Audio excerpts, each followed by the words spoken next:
If I were very optimistic, I'd say that President Obama is hoping that Congress will follow the example of the British Parliament, and vote against his proposed military strike on Syria. It would let him off the hook. He could avoid an illegal, dangerous, immoral military assault and say it's Congress' fault. But unfortunately, I don't think that much optimism is warranted. Obama's speech, not least his dismissal of any time pressure, announcing that his commanders have reassured him that their preparations to fire on command are not time-bound, gives opponents of greater U.S. intervention in Syria a week or more to mobilize, to build opposition in Congress and in the public, and to continue fighting against this new danger. As the president accurately described it, some things are more important than partisan politics. For war opponents in Congress, especially President Obama's progressive supporters, keeping that in mind is going to be difficult but crucial. Obama said he will seek congressional authorization for a military strike on Syria. He said he believes U.S. policy is stronger if the president and Congress are united,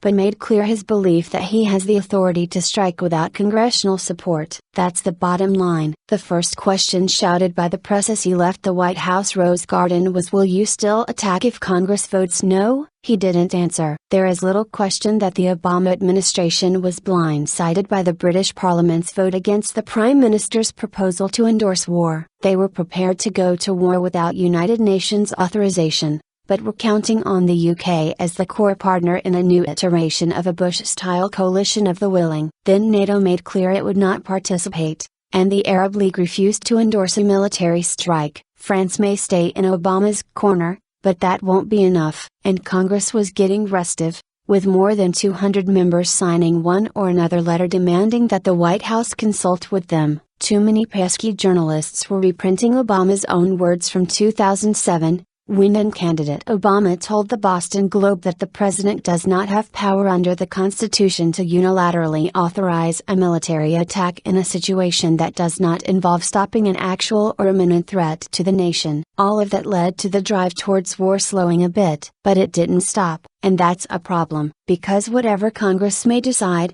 a U.S. military strike against Syria will still be illegal, immoral and dangerous, even reckless in the region and around the world. Congress needs to say illegal. However frustrated U.S. presidents may be with the UN Security Council's occasional refusal to give in to their pressure, the law is clear. The United Nations Charter, the fundamental core of international law, may be vague about a lot of things, but it is unequivocal about when military force is legal, and when it isn't. Only two things make an act of war legal: immediate self-defense, which clearly is not the case for the U.S. The horrific reality of chemical weapons devastated Syrian, not American lives. This is not self-defense. The other is if the Security Council, acting under Chapter 7 of the UN Charter, authorizes the use of force in response to a threat to international peace and security. That's the authorization President Obama knows he cannot get. Certainly Russia and China would veto. But right now a British veto would certainly be a possibility if Cameron wanted to respond to his public. And it's not at all clear a U.S. resolution to use force would even get the 9 necessary votes of the 15 council members. The U.S. is thoroughly isolated internationally. The problem for President Obama is he still is determined to use military force,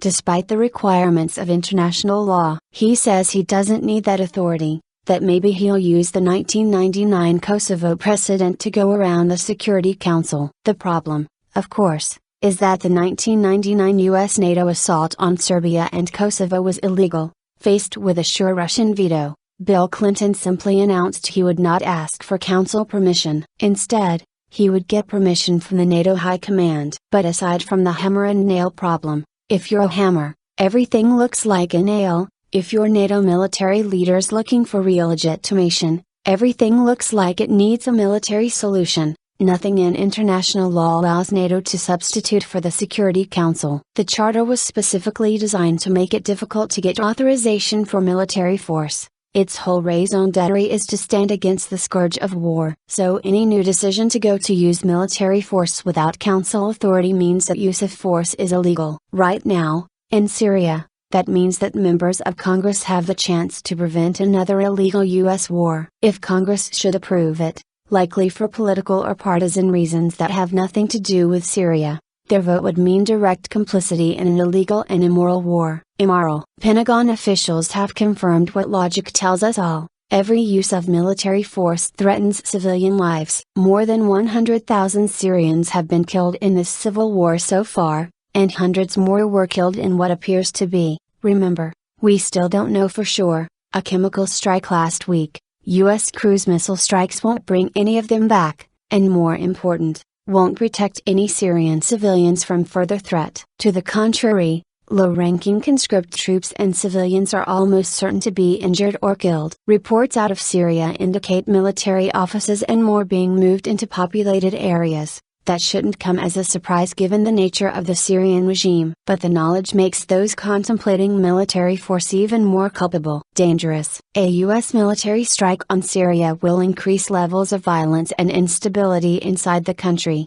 in the region, and around the world. Inside Syria, aside from immediate casualties and damage to the already shattered country, reports are already coming in of thousands of Syrian refugees returning from Lebanon to stand with their government when the country is under attack. It could lead to greater support to the brutal regime in Damascus. In Kosovo, more Kosovars were forcibly expelled from their homes by the Serbian regime after the NATO bombing began than had happened before it started. Syrian civilians could face similar retaliation from the government. A U.S. strike will do nothing to strengthen the secular armed opposition, still largely based in Turkey and Jordan, let alone the heroic but weakened original nonviolent democratic opposition forces who have consistently opposed militarization of their struggle and outside military intervention. Those who gain will be the most extreme Islamist forces within the opposition, particularly those such as the Jabhat al-Nusra, which are closest to al-Qaeda. They have long seen the U.S. presence in the region as a key recruitment tool and a great local target. There is also the danger of escalation between the U.S. and Russia, already at odds in one of the 5 wars currently underway in Syria. So far that has been limited to a war of words between Washington and Moscow, but with the G20 meeting scheduled for next week in St. Petersburg, President Putin may feel compelled to push back more directly, perhaps with new economic or other measures. Crucially, a military strike without United Nations authorization undermines the urgent need for serious, tough diplomacy to end the Syrian war. The U.S. just cancelled a meeting with Russia to talk about negotiations. A couple of months ago, Russia cancelled one. They both must be pushed to meet urgently to arrange and implement an immediate ceasefire and an arms embargo on all sides in Syria. And finally, what happens the day after? If Syria retaliates against a U.S. missile strike, with an attack on a U.S. warship, or a U.S. base in a neighboring country, or on U.S. troops in the region, or against Israel, do we really think the U.S. will simply stand back and say no, this was just a one-time surgical strike? We won't respond? What happens when that inevitable response pushes the U.S. closer towards direct full-scale involvement in the Syrian civil war? The word to Congress now must be, you got the vote. That's important, because now you can use that vote to say no to military action. What should the U.S. do? First thing, stop this false dichotomy of it's either military force or nothing. The use of chemical weapons is a war crime. It is indeed what Secretary Kerry called a moral obscenity. Whoever used such a weapon should be held accountable. So what do we do about it? First,